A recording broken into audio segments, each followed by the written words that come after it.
in our areas it was black. But then when we went on the university circuit, it was a mix. And then, you know, they had this thing called Rock Against Racism.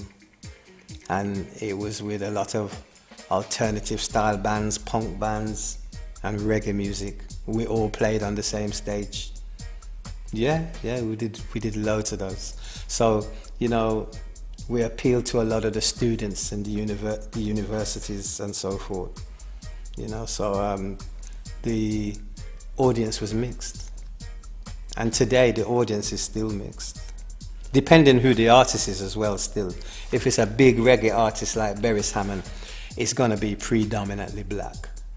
You know, because Beres Hammond, as brilliant as he is, and he's very class act, you know, his songs do not get played on mainstream radio, and if they did, all the ladies would love him, because it's all the ladies that love him. Do you understand me? The kind of songs that he writes, brilliant songs, brilliant singer, you know. But you know, if his songs were being played on Radio 1, you know, the man would be massive and large, because he would appeal. He'd have such a broad appeal, you know. So like people, they only kind of relate to us as Bob Marley, and they say that, oh, Bob Marley was all about one love. That ain't true. Bob Marley was a rebel, and he was rebelling against the system. And him, Bonnie Wailer, and Peter Tosh, they weren't easy guys. They didn't stand for no foolishness. They didn't suffer fools gladly. And their songs, if you listen to their songs like Rebel Music, Talking Blues, you know, Bob says, and I feel like bombing a church because I know that the preacher is lying.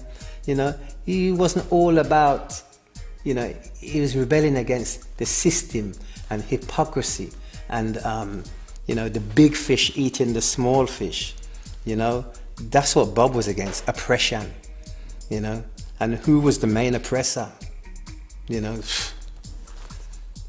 who was the main oppressor? That's easy, you see. So that's where Bob was coming from, you know, Karshan, you know, loads of songs. You know, it was just, you know, his Exodus album, you know, he got more commercial. And when he did, you know, there was big talks on in the ghettos at the time. Oh, Bob sold out, man. He's sold out, you know. He's watered down his music, because Bob Marley and the Wailers, their music was rebel music.